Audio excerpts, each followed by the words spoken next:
Bismillah ar-Rahman ar-Rahim.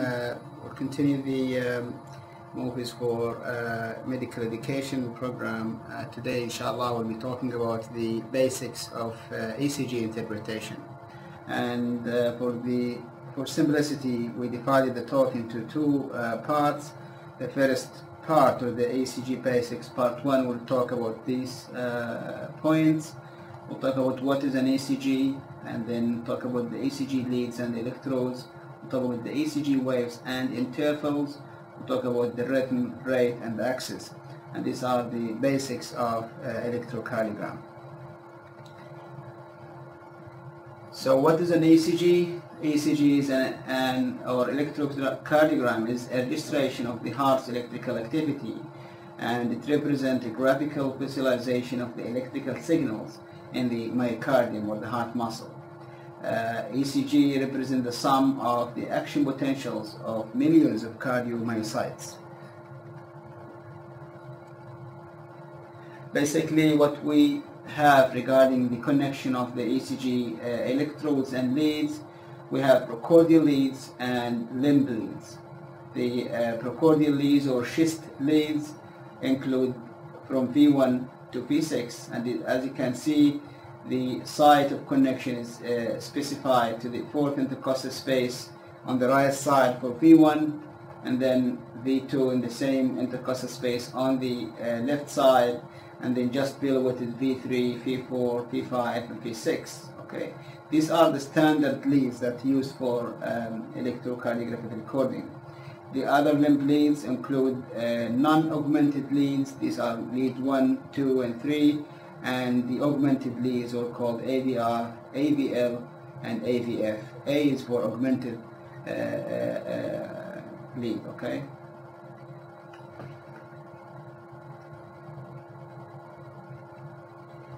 There are special leads that we use in special situations to diagnose some of the electrocardiographic abnormalities, and these include the right-sided schist leads. In patient, if we are looking for right ventricular myocardial infarction, what we do basically is, instead of getting the V2 and V3, V4 across the left side, we just put it on the right side. So that's called right-sided schist leads. And for the diagnosis of posterior myocardial infarction, we use what's so-called posterior leads. So the same on the left side, on the posterior aspect, and we put the P7, P8, and P9. Okay, so these are the posterior leads for diagnosis of posterior myocardial infarction. If you look at an ECG recording or an ECG paper, you know the standard ECG paper have these important parameters. First of all, we talk about the amplitude of the electrical signal from the heart muscle, and one should find this number here, 1 millivolt. That means 10 millimeter height for the reference. That's the standard ECG parameter. Okay. Now for the width, we have the large box and small box.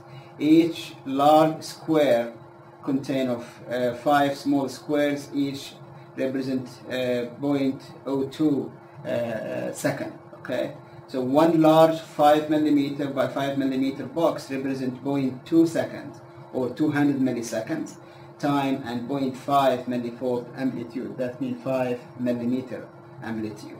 Okay. So time is measured from the left to the right.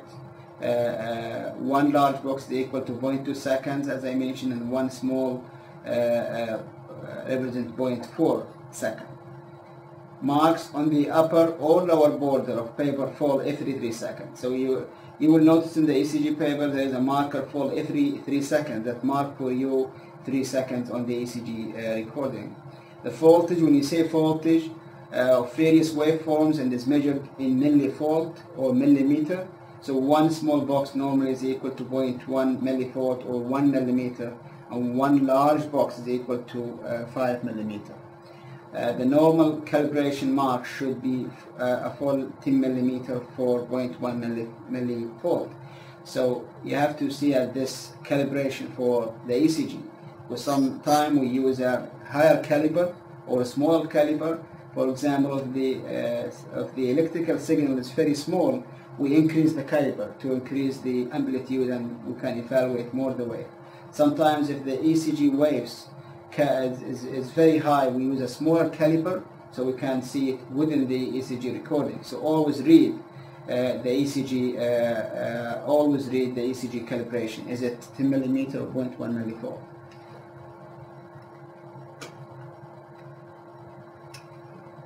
Move to the second part, which is the ECG waves and intervals. So when you look at the ECG, basically you look at these type of waves that you see in standard ECG recording. This is called P wave, and this represents atrial depolarization. And then after the P wave, so you have the PR interval from the P to the QRS complex, and this interval we call it PR interval. It represents the delay of the conduction from the atrium to the ventricle and the AV node. Okay. The second wave is the QRS complex. This QRS complex represents the ventricular depolarization. So one might ask, where is the atrial repolarization wave? In fact, atrial repolarization wave is a small wave hidden within the QRS complex. The atrial repolarization coincides with ventricular depolarization. So the atrial repolarization wave hidden within the QRS complex. Now after the QRS complex, you have the ST segment, which join the end of the S wave to the T wave. T wave represents the ventricular repolarization wave, and between them, as I said, is the ST segment interval. Okay. Of course, from the beginning of the Q till the end of the T is what we call QT interval, and we'll come later to the value of each one of these waves and intervals. So the normal PR interval is between 120 to 220 milliseconds, or what you call 0.12 to 0.2 seconds. The normal QRS complex is 0.07 to 0.11 seconds, and the normal QT interval will come to that later. So start with the P wave. As I said, P wave represents the depolarization of the atrial myocardium. It's the initial portion of the P wave is largely a reflection of the right atrial depolarization, and the terminal portion reflects depolarization of the left atrium. Positive and rounded in leads 1, 2, and AVF in 94% of normal individual, usually upright in P4 to P6. P wave is inverted.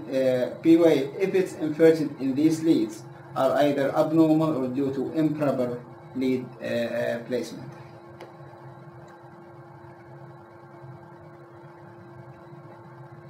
So this is the P wave here. You can see in this ECG recording. Now, after the P wave is the PR segment. The PR segment, and there's a PR interval. So if we talk about the PR segment, it begins in the end of the P wave and ends with the onset of the QRS complex. Should be isoelectric, should be flat, can be elevated with atrial fibrillation or pericarditis, and can be depressed if there is a large repolarization wave, what's called TP, following the P wave. The PR interval, which is the most important, represents atrial depolarization plus the delay at the atrioventricular node, or what's called the AV node. Normally, as I mentioned before, from 120 to 200 milliseconds, increased in length if there is an AV conduction delay or block, what you call block. Okay, so first degree AV block basically represent a prolonged PR interval. If you look on the ECG recording here, this is the PR segment from P to the R, and this is the PR interval measure. Okay. What about the QRS complex? As I mentioned, QRS complex represents depolarization of the ventricle. And Q, you can see here Q is the first negative deflection after the P wave. So the first negative deflection after P is called Q wave. So if the first deflection is negative, So if the first deflection is not negative, the Q wave is absent. Okay.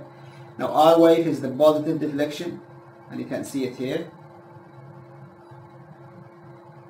S wave is the negative deflection after the R wave. Okay. Small print letter QRS sometimes used, and it indicates describe a deflection of small amplitude. For example, QRS, small Q, tall R, and deep S wave. So the small letter represents a smaller wave with a QR or S. R prime is used to describe a second R wave that you see in a patient with, for example, bundle branch block.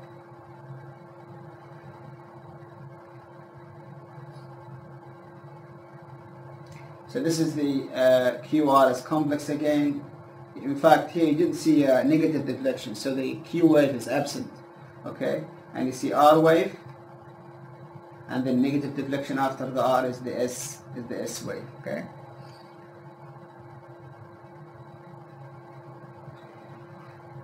So what to look for when you are looking at the QRS complex? First of all, you want to know, are there any pathological Q wave? Okay, which is a sign of previous myocardial infarction. Number two, are there signs of left ventricular or right ventricular hypertrophy, which usually reflected on the QRS complex. Does the QRS complex show low voltage? Again, it's an important pathologic finding. Is the conduction normal or prolonged within the ventricle?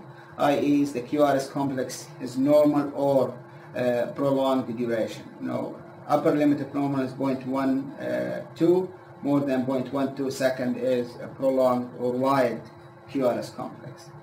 And lastly, is the R wave progression normal, going from V1 to P6? As we know, the amplitude of the R wave increases gradually from P1 to P6, and lack of this indicates some abnormality.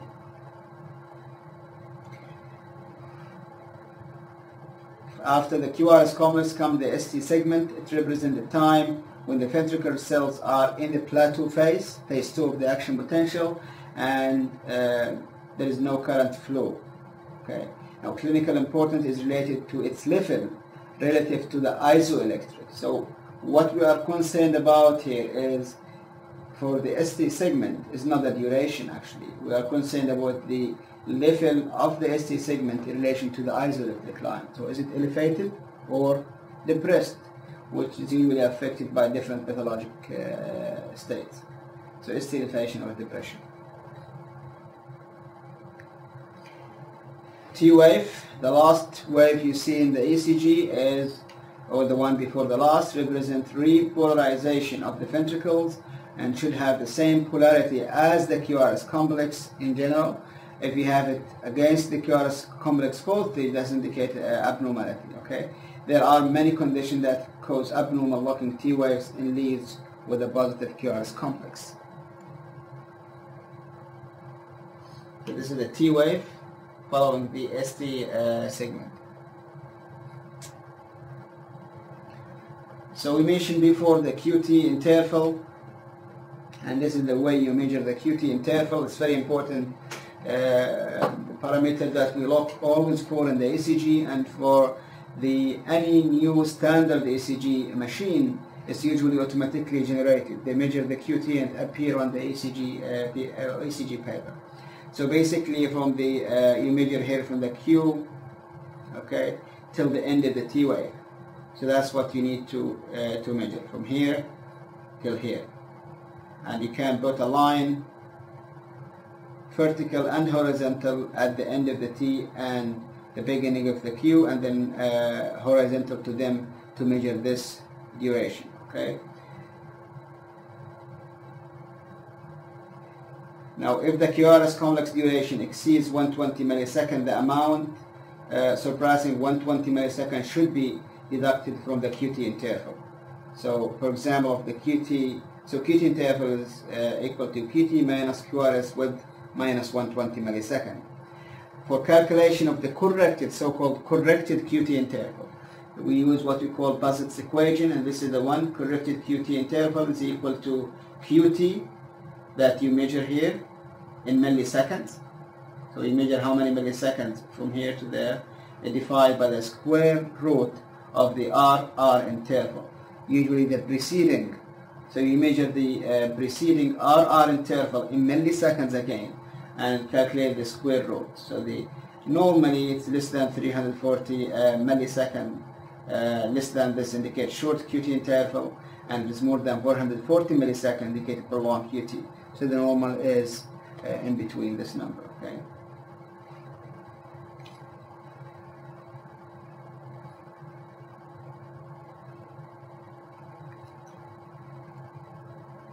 So rhythm.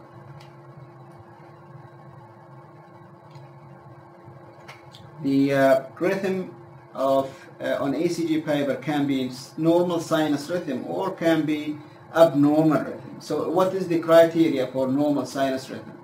Normal sinus rhythm is the rhythm in which there is a P wave preceding every QRS complex. The rhythm is regular, sometimes may vary slightly with respiration, the so-called inspiratory or what you call respiratory sinus arrhythmia. And heart rate range between 60 and 100 beats per minute. P wave is positive in leads 1, 2, and biphasic in V1. Okay, so these are the criteria which, if present, you call the rhythm normal sinus rhythm.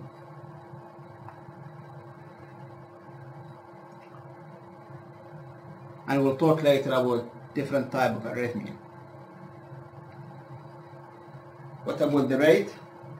How to estimate or calculate the heart rate on the standard ECG paper? There are 4 simple methods to determine the heart rate in the ECG.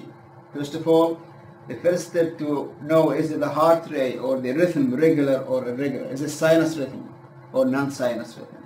So for the normal sinus rhythm, what we do usually is count the boxes between the two RR interval. Okay, so you can calculate the large boxes and divide by 300, or divide number of the small square divided by 1500. Okay.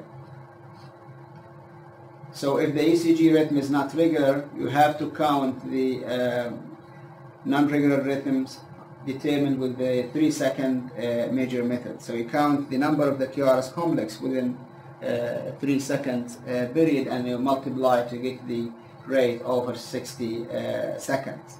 Okay.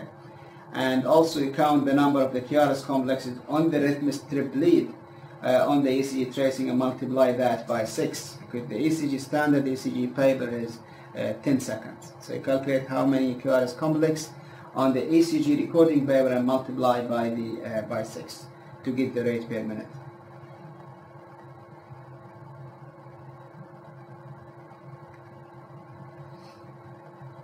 So how to calculate the heart axis? Now, for estimation of the axis of the heart, the main axis of the heart, there are different methods. The first method is called quadrant method. So you look basically at the limb leads, look at lead 1 and AVF. If both leads have primarily positive QRS complex, I mean the main axis of the main direction of the QRS complex is upward, that's normal axis. Okay. Now, if the QRS complex in lead 1 is primarily positive and QRS in lead AVF is primarily negative, this is left axis deviation. If the QRS complex in lead 1 is primarily negative and QRS in AVF is primarily positive, this is right axis deviation. Both leads are primarily negative, this is called extreme axis or equifocal axis. The normal limits of the ventricular QRS axis in adults is between -30 and +90. Okay? Anything less than -30 is left axis deviation. If it's more than +90 is right axis deviation.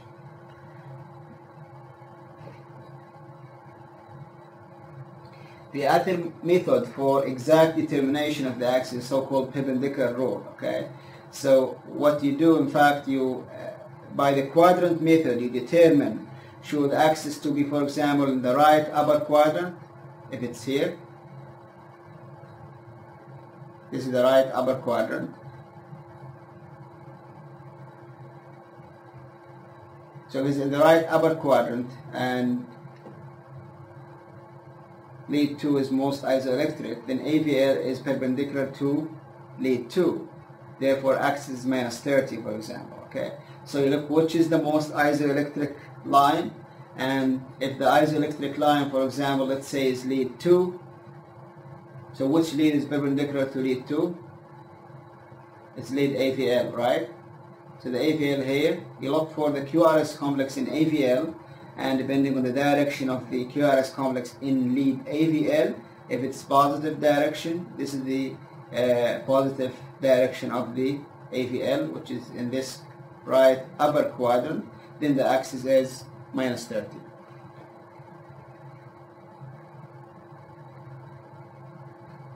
So this is some practice ECG to calculate the different parameters that we talk already about. Okay, so if you look at this ECG, just to show you the waves we talk about. So basically, you have the P wave, you have the QRS complex, you have the T wave. Okay, so there is a P wave preceding each QRS complex, and the RR interval is regular. So this is normal sinus rhythm, because basically there is a P wave preceding each QRS complex with a regular rhythm. So this is a normal sinus rhythm. The other parameters you look for is the rate. What is the rate? So to calculate the rate, we mentioned that you, in a regular rhythm, you can mention the whole or the QRS complex in the rhythm strip and multiply by 6. This will give you a rate of almost 80 beats per minute. What is the axis here? Is it normal or abnormal axis? So you see the quadrant method. So look at lead 1, look at lead AVF. So both positive and positive. So this is normal QRS axis. Okay. Second, if you look at the different ways, we'll come to that later on. Okay. So ECG normal, this is the interpretation, normal sinus rhythm, normal axis, PR interval, different measurements, 120 millisecond, 90 milliseconds, and the corrected QT interval is 447 milliseconds, using the previous method we mentioned. Yeah. So what about this ECG again? So if you look at the rhythm strip, so we look, is it regular or irregular?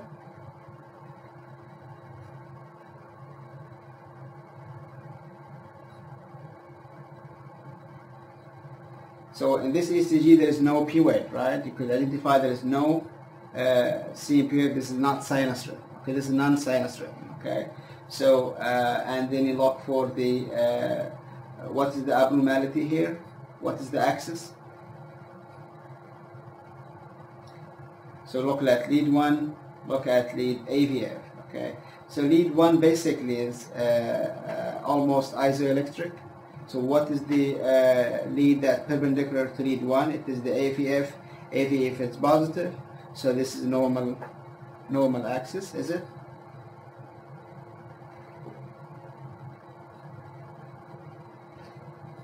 And if you measure the different abnormality here, also there is premature ventricular contraction. Okay.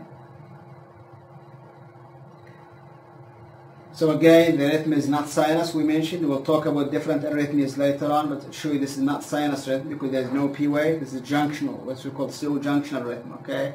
The rate is 56 per minute, and axis is normal.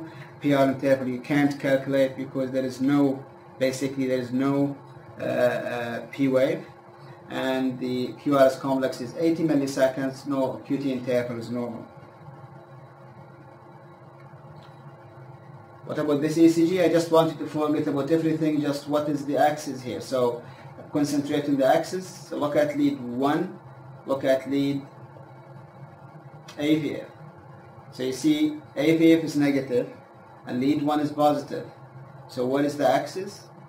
The axis is abnormal, so it's left axis deviation. If you want to know the exact axis, then you look for the perpendicular method. So lead AVR is the most isoelectric, you could say, because the positive deflection is equal to the negative deflection. That means the sum is equal to 0. So you calculate the which lead is perpendicular to AVR. It is lead 3. So lead 3 is negative.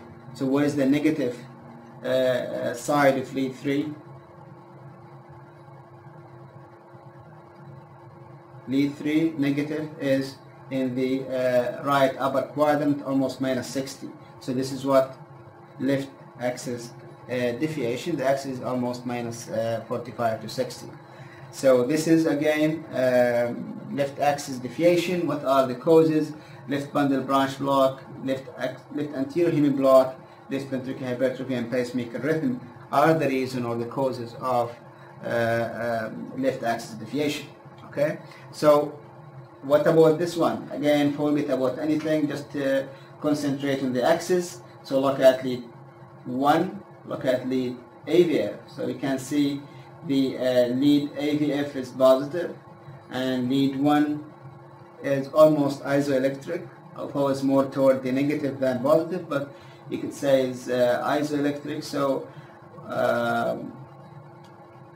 or the most isoelectric lead in fact is lead AVR. This is more toward negative deflection. Okay, so if lead AVR is the most isoelectric, which lead is perpendicular to it?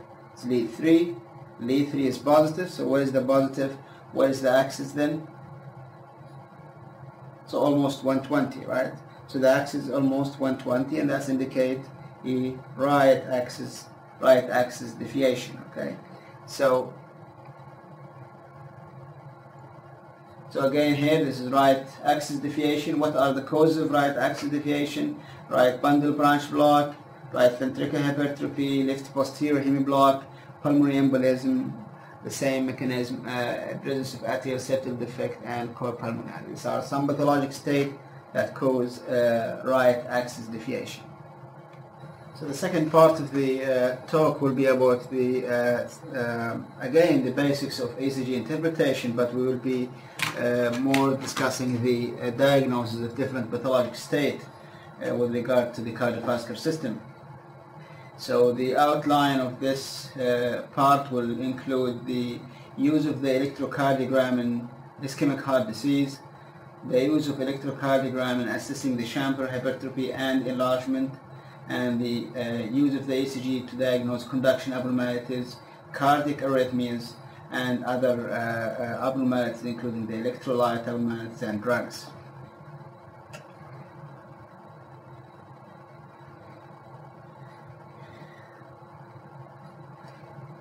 I can't ask for any volunteer here, but this is the electrocardiogram that I usually show to see if there is any abnormalities, to see if we have any baseline to know the baseline knowledge of the students. Okay, so I'll skip this one, and the use of the ECG in the diagnosis of ischemic heart disease. Basically, ECG in ischemic heart disease, looking at two important things. Number one is the acute ST elevation myocardial infarction, old myocardial infarction, and signs of myocardial ischemia that include ST segment depression and T-wave inversion. Okay, so these are the main things you look for in the electrocardiogram when you are evaluating a patient with regard to ischemic heart disease. Number one is the ST elevation myocardial infarction. We talked already before about the ST segment that join the G point from the end of the S wave till the beginning of the T wave. That's called the ST segment. And we did mention before what is important in evaluating this part of the ECG is to see if there is any elevation or depression from the baseline, which is usually taken from that's the PQ segment taken as a baseline. So you see if there's an elevation, as in this case, this is the basis of diagnosis of ST elevation myocardial infarction. What is the criteria? Use an ST elevation of more than 2 mm in 2 leads to diagnose anterior myocardial infarction, and ST elevation more than 1 millimeter in 2 adjacent limb leads to diagnose infarction in the inferior or lateral wall. ST elevation is measured 60 milliseconds from the G point. So this is the G point. You start measure the ST segment 60 milliseconds or after this point. Okay. So just the G point elevation, sometimes you can see it, especially in lead P1 and P2, and it's not pathological.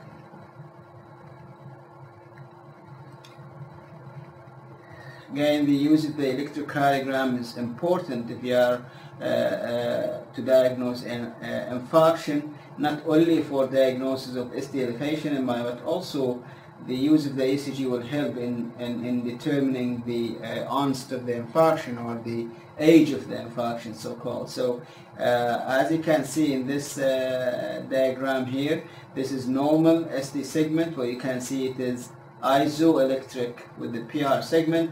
Here you can see almost 60 to 80 milliseconds after the G point, you see there is an ST segment elevation. Okay, so this is indicate myocardial injury, and this is what you see in the early stage of myocardial infarction. The T wave is peaked, and you see the ST elevation. Okay, as the time goes by, you see development of the so-called pathological Q wave. You see the Q wave here, and pathologic Q wave by definition is Q wave more than 30 milliseconds or 0.03 seconds, and more than 1 millimeter, one millimeter deep, and must be present in 2 contiguous leads, and we will mention about this later. Okay, so hours after the infarction, you start to see the T wave going back down, and you start development of the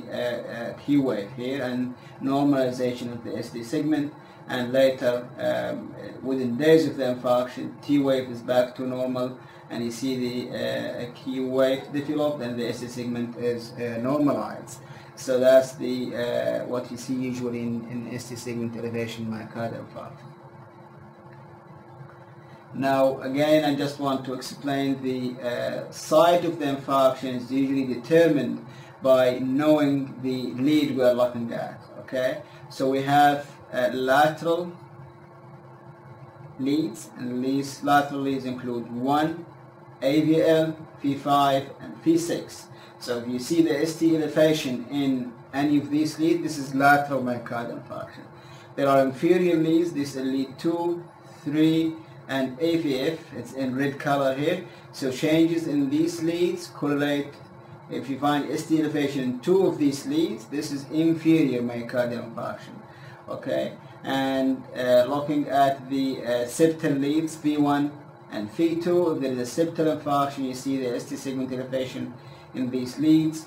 V3, V4, together with V1 and V2 will represent the anterior wall of the myocardium. Okay, so the changes are restricted to V1 and V2 septal, but if it's include V1 to V4, this is anterior septal, but if it extends from V1 right to V6, this is an extensive anterior myocardial infarction. Okay, and so this is the importance of finding these leads.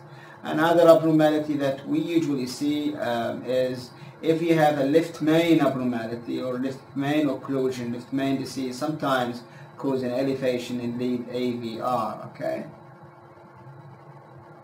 Again, the anatomy of the coronary arteries correlate again with the finding of the ST segment elevation. So ST segment elevation is a localizing ECG finding that indicate the site of the pathology with regard to coronary arteries. Change in the anterior septal indicate LAD disease, which could supply the anterior wall, while the changes in the inferior wall in 85% of people indicate right ventricular infarction, because the dominant right coronary usually supply the inferior wall of the left ventricle. Okay, circumflex usually result in lateral myocardial infarction, and if it is dominant artery, it can give you an infralateral myocardial infarction or infralateral ST segment elevation. So this is very important information to know how to localize the myocardial infarction.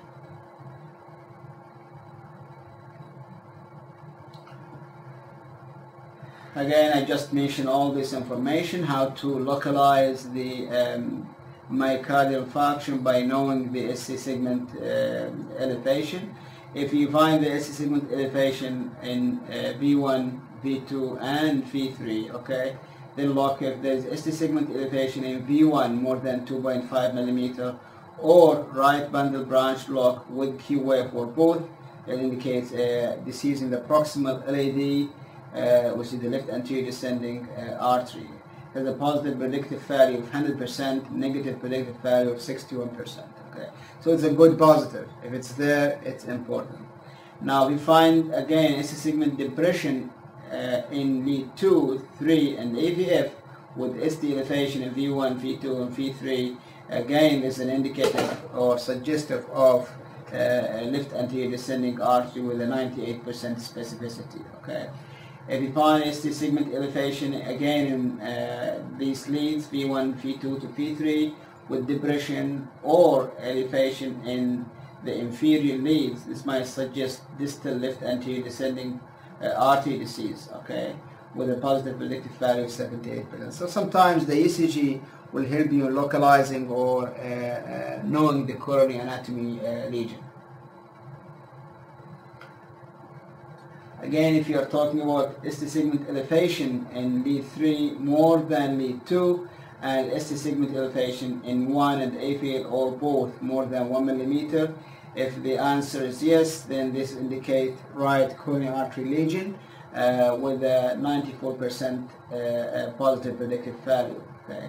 In addition, if there is an ST segment elevation in V1 and also in the right-sided chest lead, right V4, again, it indicates proximal right coronary artery with almost 80% sensitivity and positive predictive value of 100%. Okay. Again, if you find ST segment elevation in 3 more than 2 or ST segment depression in 1 and AVL or both, now if it's not there, then you see there's an ST segment elevation in the lateral leads, 1 AVL, V5 and V6, with ST segment depression in anterior leads. This suggests involvement of the left circumflex coronary artery. So this is the way we look at the ECG and trying to guess what coronary artery disease is there. So by knowing this information, we can sometimes predict which coronary artery is occluded and how many vessels the patient will have.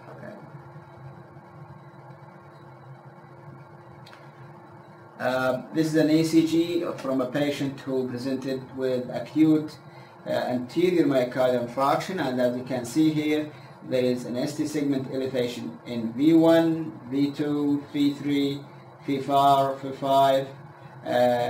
So what is this? This is basically an hyperacute or acute anterior extensive anterior myocardial infarction. Okay. At the same time, you can see reciprocal ST segment depression in the inferior leads.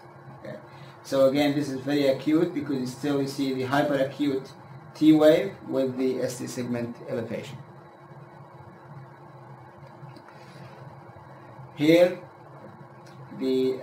what you can see basically, there is an ST segment elevation in 2 contiguous leads in the inferior wall. So you look at lead 3, look at lead AVF, there is an ST elevation more than 1 millimeter, and there is ST segment depression from V1 to V3. So this is an indicative of inferior wall myocardial infarction. If you go through the information we just mentioned, you see the lead 3 is elevated more than lead 2. So this is suggestive of proximal right coronary artery lesion with involvement of the right ventricle. Okay. The other signs you look for also to see if there is sometimes posterior infarction is if you can see ST segment depression in V1, V2 or V3. So you can see significant ST depression. This might indicate either reciprocal changes or involvement of the posterior wall. So to know this for sure, you need to do, so special leads we talk about before, need to the posterior leads to see if there is any elevation in the posterior leads that indicate posterior infarction. Okay. Again, here you see the abnormality is with regard to infarction. So there is an ST segment elevation So ST segment elevation lead 3 and lead AVF. Okay, so this is again an acute inferior wall myocardial infarction. What about the lateral? What do you see usually? I've just mentioned you will see ST segment elevation in lead AVL and lead 1. Okay, so you can see here there is a slight ST segment elevation in lead AVL and lead 1, almost a millimeter. That's indicate a lateral wall myocardial infarction. You will see this abnormality sometimes also in lead V5 and V6. The abnormality is very minor here, so it might be difficult to diagnose this patient unless you look very carefully. And one indicative or helpful thing is if you see also reciprocal depression and the opposite wall, like in this patient you see some ST segment depression in the inferior wall. What are the causes of ST segment elevation? You know there are many causes apart from myocardial injury. You see the electrolyte and hyperkalemia, Brugada syndrome, pulmonary embolism, patient who has Prinzmetal's angina, in addition to the acute myocardial infarction. So you should always look to the ECG and also correlate with the clinical presentation of the patient. These are other differential diagnoses of ST segment elevation, including the early repolarization, normal variant ST segment, left ventricular hypertrophy sometimes, acute pericarditis. So as I mentioned, you have always to individualize or look carefully for the clinical presentation of the patient in addition to the ECG. And there are certain features that differentiate one diagnosis from the other.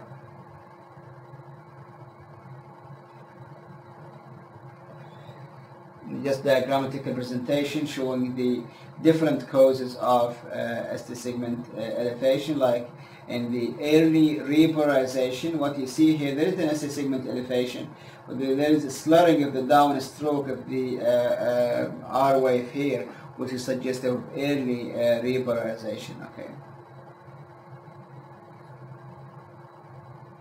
Again, you see patients who have, for example, right bundle branch block, Brugada syndrome patient. They might have ST segment elevation in V1 and V2 with incomplete or complete right bundle branch block. So these are different causes of ST segment elevation, indicating that when you see ST segment elevation, you should consider this differential diagnosis with the patient presentation.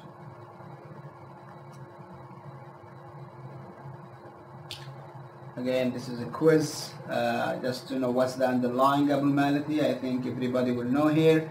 You see there is an ST segment elevation lead 2, 3, and AVF, which indicate inferior wall myocardial infarction. Okay.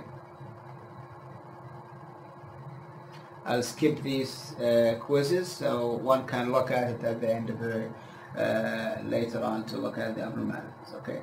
Now we talk about the ST segment elevation myocardial infarction. This is very important to recognize in the ECG of patient presenting with acute chest pain. What about the diagnosis of all myocardial infarction? We already mentioned the Q wave. So what is pathological Q wave? Just for refugees, Q wave more than 30 milliseconds, more than 1 millimeter deep, and present in at least 2 contiguous leads. Contiguous leads, we mentioned what's the meaning of this. We have inferior, we have lateral, we have anterior, so should be in 2 leads corresponding to the same wall of the ventricle. Okay, so that's the way you diagnose pathological Q wave. So presence of pathological Q wave is the only finding in the ECG that indicate an old myocardial infarction. Okay, so if you want to diagnose all the MI, you look for Q wave. There is Q wave, that's pathological Q wave. That means there is an old myocardial infarction. Okay.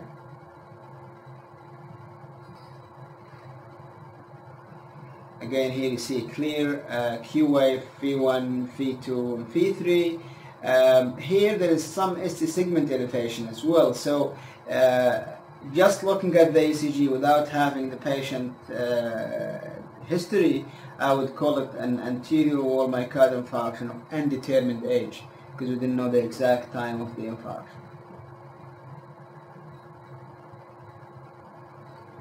What are the signs of myocardial ischemia that you can see in, on the electrocardiogram?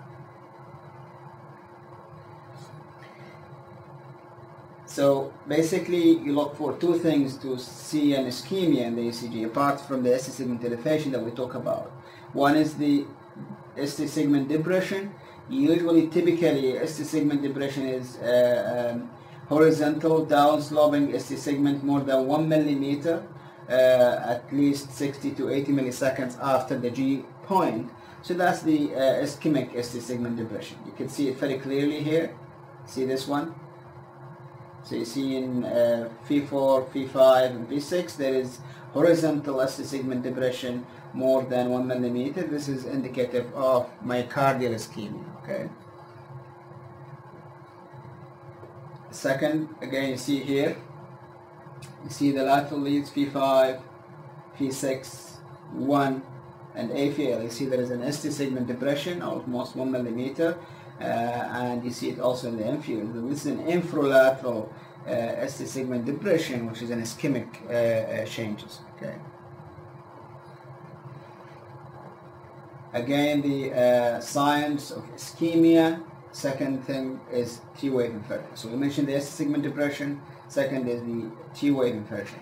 Typical ischemic T-wave is usually symmetrically inverted T-wave more than 2 millimeter. That's what they mean when you say an ischemic T-wave, okay?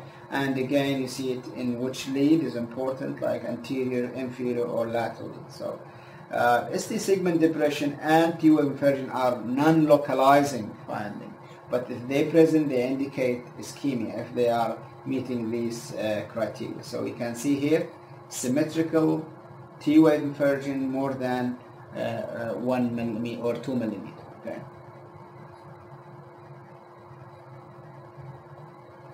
Again, there are more than 100 causes of STT changes, so we should always look to the ECG in the context of the patient presentation or the patient history.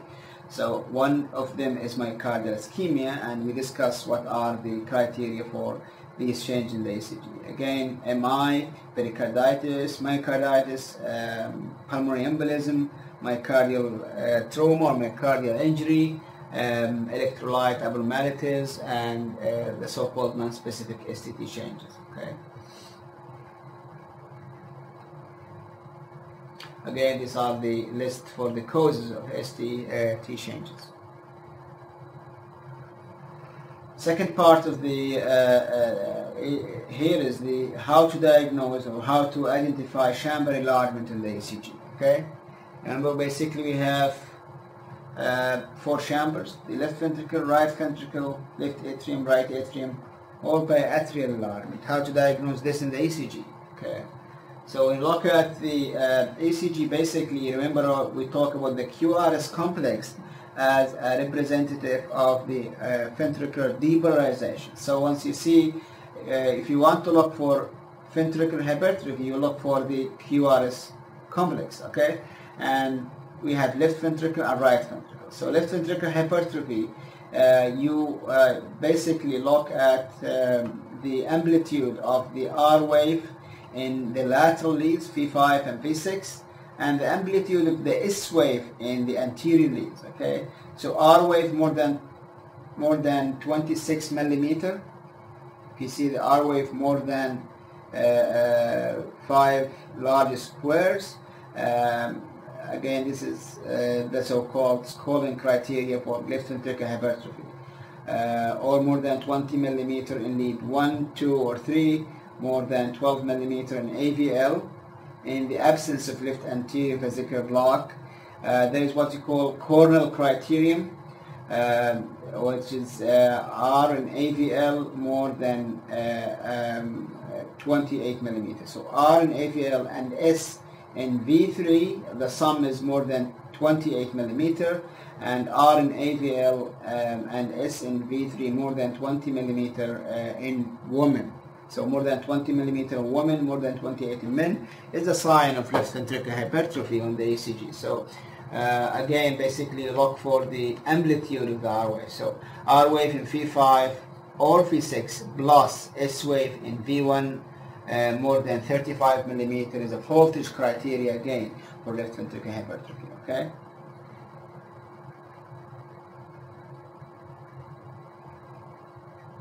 Again, in left ventricular hypertrophy, we are looking at the left ventricle. So if it's hypertrophied, you see it here.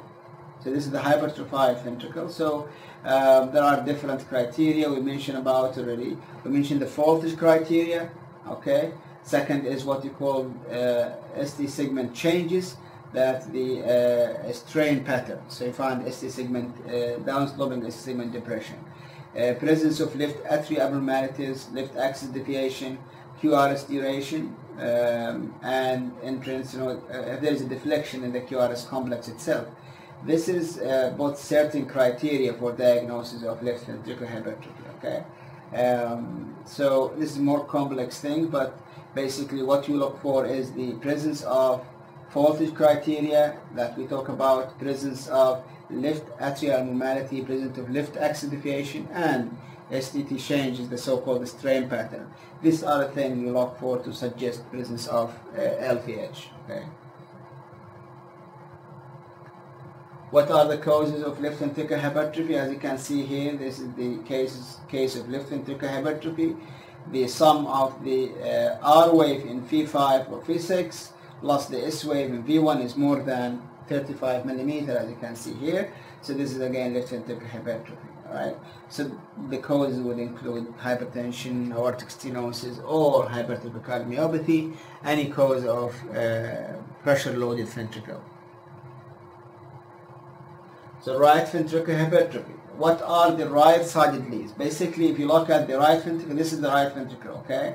So causes of right ventricular hypertrophy, but again, you will look for the RQRS complex, right? But you will not look in the lateral lead. Basically, you will look in the right-sided leads. So the one close to the right ventricle is lead V1 and lead V2, right? So basically, if you find R wave in V1 more than or equal to 7 millimeter, this is a sign of right ventricular hypertrophy. Okay. RS ratio in V1 or V3, 4 more than 1. The R to S more than 1, again indicative of right ventricular hypertrophy. The other thing we look for is the STT changes in V1 and V2, which indicates right ventricular strain pattern. Changes in the right side of the heart, like right atrial abnormality, is an indicator also suggestive of right ventricular hypertrophy. What are the causes of right ventricular hypertrophy? Again, any cause of pressure-loaded right ventricle. So COPD, pulmonary embolism, pulmonary hypertension, different congenital heart disease like ASD, and later MVSD as well, and pulmonary valve disease. So the basic thing to look for is look for V1, R wave in V1 more than 7 millimeter, or RS ratio in V1 more than 1 is indicative of right ventricular hypertrophy. Of course, the differential diagnosis always of total R wave in V1 is presence of right ventricular hypertrophy, right bundle branch block, and also posterior myocardial infarction. Now, from the ventricles, we go to the atrium.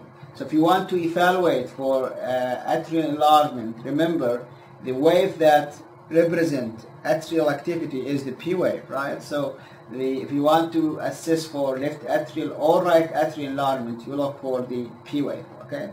Now, the left atrial enlargement, what you see basically is P wave with a broad more than 0.04 seconds or more than 1 small square and deeply negative terminal part in V1. So look at lead V1. If you see a broad, deeply inverted negative or terminal part, this is indicative of left atrial enlargement. Okay. Now P wave more than 0.12 seconds or more than 120 milliseconds in lead 2, lead 1 or lead 2. Okay, this is the so-called P mitrale, more than is indicative again of left atrial enlargement. So basically, we look for two things.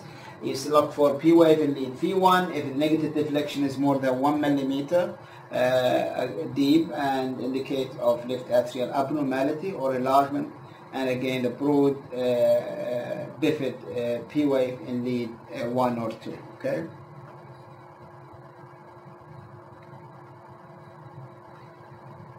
Right atrial enlargement. So you look for presence of peaked P wave, tall peaked P wave in lead 2. As you can see here, how tall? More than 2.5 millimeter in lead 2 or 3, or AVF. P wave more than 1.5 millimeter in lead V1. Again, is indicative of right atrial enlargement. Okay. The causes are listed here that include basically right-sided pathology like pulmonary stenosis, obstructive sleep apnea, pulmonary hypertension, or some form of congenital heart disease. So that's all about the chamber assessment or chamber enlargement assessment. Then I'll talk about the conduction abnormalities. And in the conduction abnormalities, we have the, as you know, the conduction system starts from the pacemaker in the right side of the heart, or the right atrium, goes to the AV node, the bundle of Hess, and then conducted to the right ventricle through the right bundle branch, and to the left ventricle through the left bundle. That's the normal conduction system of the heart. So from the cardiac pacemaker to the AV node, bundle of Hess, right bundle and left bundle to the ventricle. Okay. So any block during in any one of these will result in conduction abnormality. So you might have SE node block, you might have AV nodal block, you might have bundle branch block, you might have conduction delay in the ventricle because of the so-called intraventricular conduction delay. Okay. So we'll start with the AV nodal block. How to diagnose AV nodal block?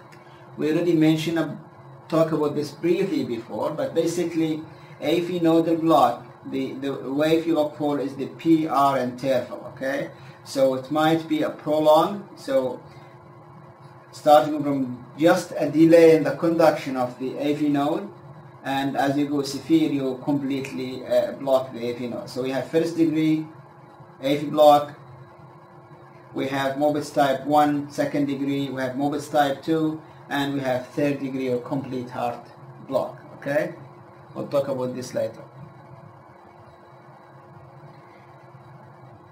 What are the causes of AV nodal block? This can be ischemic, degenerative, drugs, infiltrative disease, or congenital heart disease, or electrolytes. Okay. So this is first degree AV block. You can see, as we mentioned before, there's a prolongation of the PR interval more than 200 milliseconds. Okay. So PR prolongation, as you can see here, prolonged PR interval more than 200 milliseconds. And all the PR waves. Okay, this is what we call first degree AV block. So second degree AV block, we have two types, as we mentioned. We have Mobitz type 1, or what we call Wenckebach, or Mobitz type 2. In Mobitz type 1 AV block, what you see basically is progressive prolongation of the PR interval. So this is the PR is prolonged, this is longer, and then you see here there's a P wave without QRS complex because of blocked P wave. So this is Mobitz type 1. It's a more benign type of AV nodal block because, as you can see here, the progressive prolongation of the PR followed by drop. The block usually is higher in the AV node, at the AV nodal level. Okay. The other type is Mobitz type 2, second degree AV block. Here what you see basically is this is a PR, normal PR interval here, normal, and then there is a sudden drop of the P wave. This is blocked P wave with a normal, or there is no progressive prolongation of the PR interval. So this is the second type. It's more advanced type of AV block, and usually associated with block lower than the AV nodal level. It might be at the AV node level as well. Okay. So here you see QRS complexes are dropped irregularly without progressive prolongation of the PR interval. This is the so-called Mobitz type 2 AV block. Okay. The third degree AV block, what you see in a third degree AV block is the so-called P waves and QRS complexes have no temporal relationship. Okay. So that's called AV dissociation. and in those type of patients, pacemaker is indicated. So you see here the P wave coming everywhere. There's a P wave here, there's a P wave coming at the end of the T wave here. So, but the P waves are regular, the QRS complexes are regular, and they're working independently. That's the AV dissociation. So that's complete heart block. The other type of conduction abnormality is the bundle branch block. So I want to show you here, this is RSR pattern. You see RSR in lead V1 and V2. This is diagnostic of right bundle branch block together with wide QRS complex, and there is some STT changes, okay?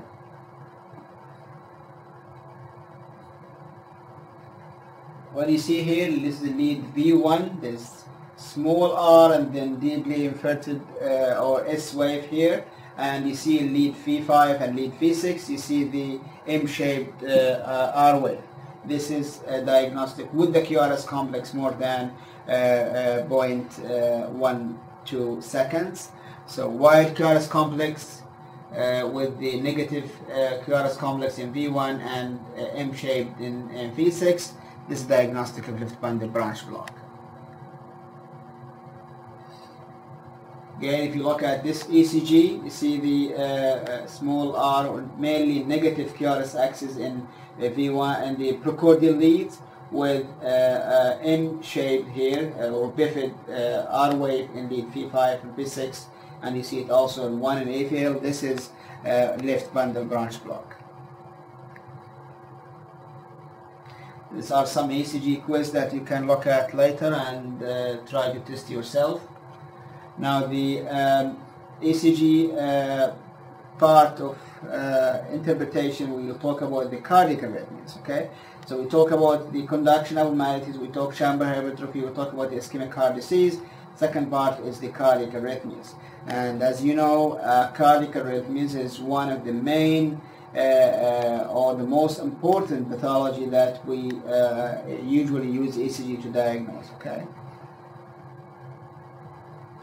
Just to remind you, what is the normal sinus rhythm? We talked about this before. Normal sinus rhythm is a rhythm in which there is a P wave preceding each QRS complex, and regular rhythm. It might be slight variation with respiration, and the heart rate varies between 60 and 100. P wave is positive in 1 and 2 and basic in V1. This is the criteria for normal sinus rhythm. So that's important to remember, okay? Now, what is the rhythm in this ECG? Again, just to stress the basics, you see the P wave preceding each QRS complex with regular RR. That is the normal sinus rhythm, okay? Now, approach to arrhythmias. If you want to diagnose cardiac arrhythmias, first of all, look at the heart rate. So is it a normal heart rate between 60 and 100? If more than 100, this is called tachycardia. If less than 60, this is called bradycardia, okay? Second question, is the rhythm regular or irregular, okay? And third, look at the QRS duration. Is the QRS prolonged or normal QRS, the so-called narrow complex versus wide complex tachycardia, okay? We will talk about. So basically, if you are looking at narrow QRS tachycardia, so let's talk about this. Narrow QRS tachycardia, this is the algorithm to differentiate different types of narrow complex tachycardia.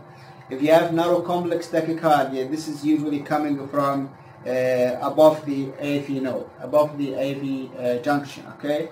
So is it regular? So narrow complex, because the QRS is less than 120 milliseconds. Second question, is it regular or irregular? If the answer is it is irregular, then what are the causes of narrow complex irregular tachycardia? These are the causes. So you have atrial fibrillation, you have atrial tachycardia, flutter with variable block, or multifocal tachycardia, okay? So is it regular? If it is regular, is the P wave visible or not visible? If the P wave is not visible, what are the differential? This is, So the visible P wave, this is atrial flutter, okay? So, and the flutter usually have a characteristic, what we call sawtooth appearance of the P wave. We'll see some examples later, okay? What about, there is a visible P wave, but the atrial rate greater than ventricular rate? The answer is no. You have to look at the PR interval to analyze further, okay? Basically, if you have P wave is visible or sometimes is invisible with a heart rate with the RP interval, look at the RP, that's the P wave coming after the QRS complex. This is the so-called supraventricular tachycardia, typical AV nodal reentrant tachycardia. This is more detailed, but basically look for this algorithm carefully. Narrow QRS complex, irregular, this is atrial fibrillation, especially if there is no P wave. If there is a P wave but still irregular, this is atrial flutter with variable block or atrial tachycardia. If you assess there is a visible P wave at the end of the QRS complex or before this, the other differential apart from atrial flutter is supraventricular tachycardia, the so-called AV nodal reentrant tachycardia. So again, this is a diagram showing you the differential diagnosis of, again, narrow complex tachycardia, okay? So we have basically the commonest etiology is the AV nodal reentrant tachycardia, AVNRT. The source of the tachycardia is usually higher up. And you have the atrial flutter. This is the characteristic sawtooth, the so-called sawtooth appearance of the P waves. And atrial fibrillation. Atrial fibrillation, what you see is there is no P wave and irregular or variable RR intervals. Atrial tachycardia might give you the same, and the reentrant tachycardia. Okay. So again, this is one of the examples here. I'll just go through it. So if you look at the rhythm here, what is the rhythm? We're talking about just the rhythm, okay?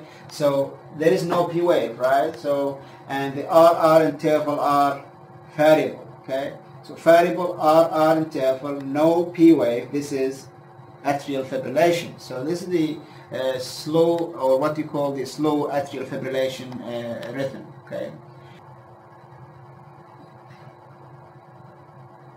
Again, this is an example of atrial flutter with variable block. You see the sawtooth appearance of the P waves in the inferior leads, negative P wave in the in V1 to V2. This is again a case of atrial flutter.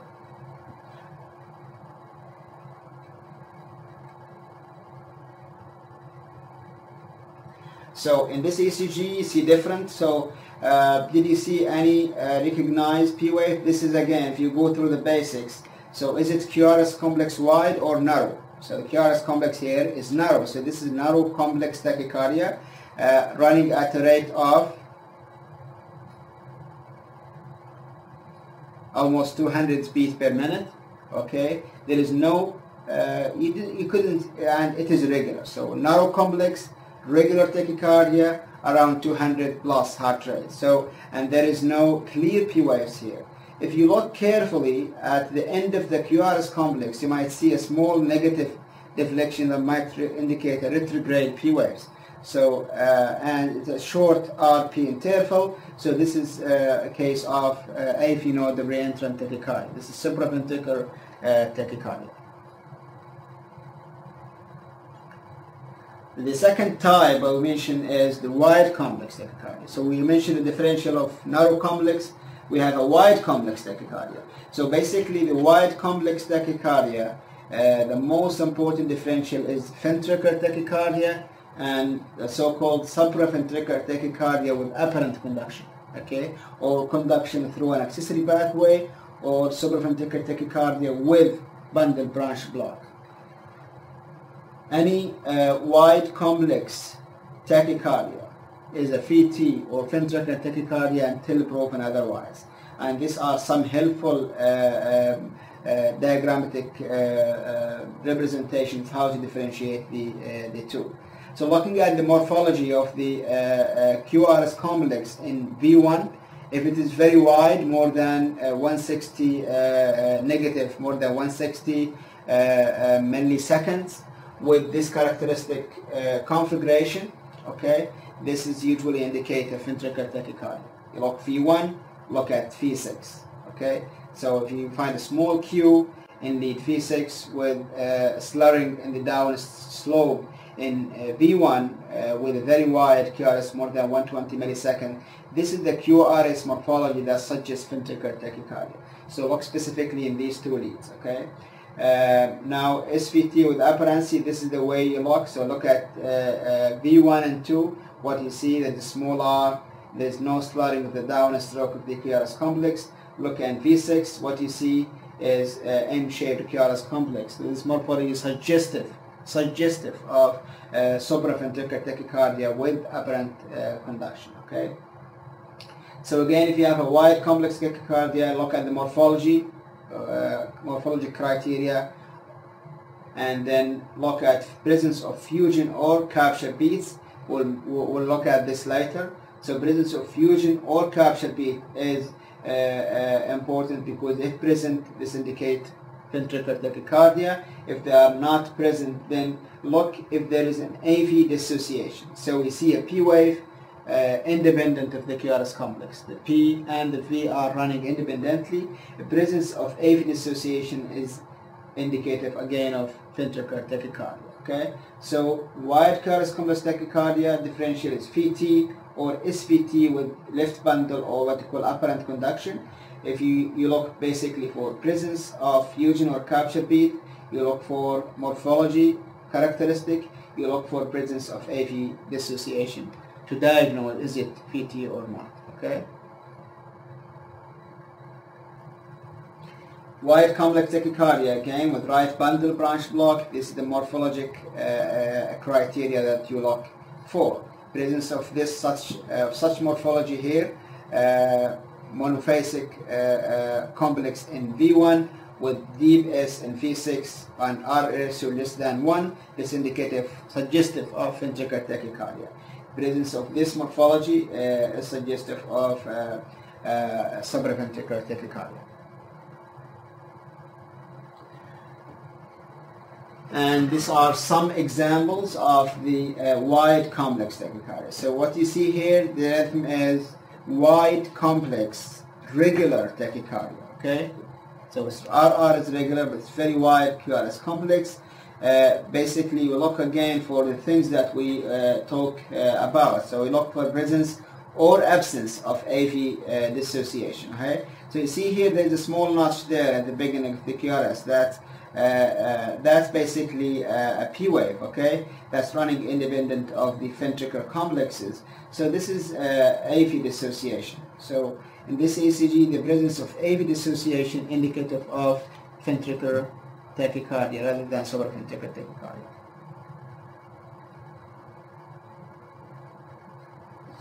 Here you see there is again a wide QRS tachycardia, wide complex tachycardia, and if you look carefully, is there any evidence of AV dissociation? Is there any evidence of fusion or capture beats? That will help in differentiating the origin of the arrhythmia. So basically the very rapid rhythm, there is no evidence of AV dissociation here. I would think basically this is supraventricular tachycardia with apparent conduction.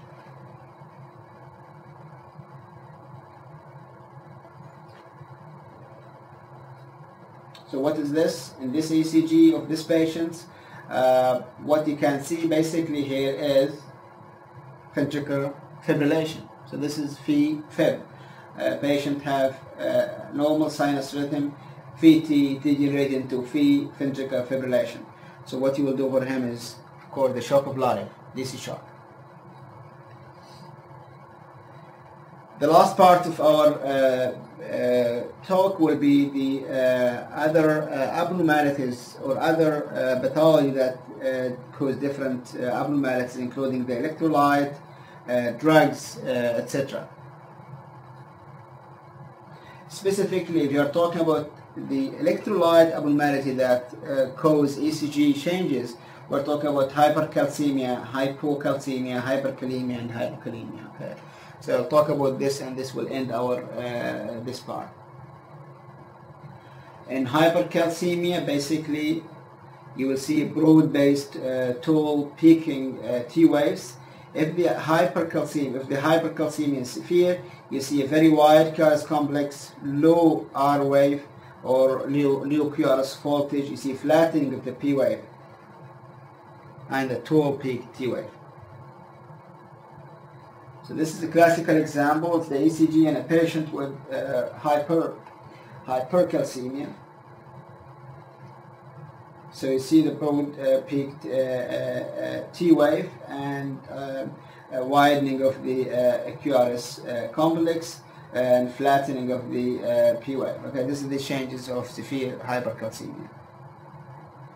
What about hypocalcemia? In hypocalcemia, you will see the opposite. You see narrow QRS complex, you see reduced PR interval, you see T wave flattening as opposed to T wave peaking, prolongation of the QT interval. So prolongation of the QT interval is a very important sign that you see in hypocalcemic patients. So measuring QT is important to assess for presence or absence of electrolyte abnormalities, in addition to some ST changes and prominent U wave. Okay.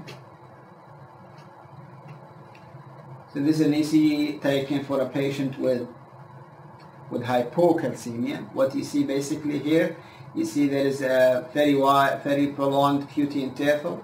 Normally the QT interval should be less than 50% of the RR interval. So you see here, it extends to here, so it's more than 50%, so roughly prolonged QT interval.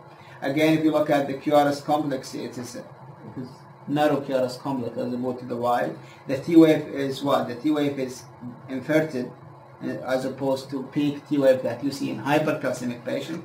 So these are the major changes you see in hypocalcemia. So prolonged QT interval, narrowing of the QRS complexes, in addition to flattening and inversion of the T wave.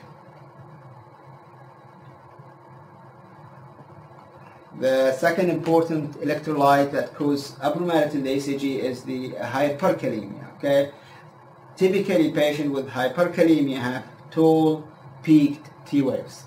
Okay, so flattening of the P waves, prolonged depolarization leading to QRS widening. Okay, so three specific changes. They're not specific, but they are one of the changes that you look for in the ECG. So peaked T wave, flattening of the P wave, and the wide QRS complex. So you see it here. So the tall, peaked T wave in a patient with hyperkalemia, and you see flattening of the P wave here with PR shortening and QRS widening. Okay. Hypokalemia will cause the opposite. You will see ST segment depression and flattening of the T wave, negative T waves, and you might see a positive U wave. So finally, this is the last slide of my presentation, which is the changes that you see in patients with hypokalemia. So typically you see a U wave, narrow QRS complexes with flattening of the or inversion of the T wave. So these are changes opposite to the change you see in hyperkalemic patients. So these are the final slide. This is the final slide of my presentation that talk about the electrolyte effect on the ECG. I hope we have been thorough through the basics of the ECG. Thank you.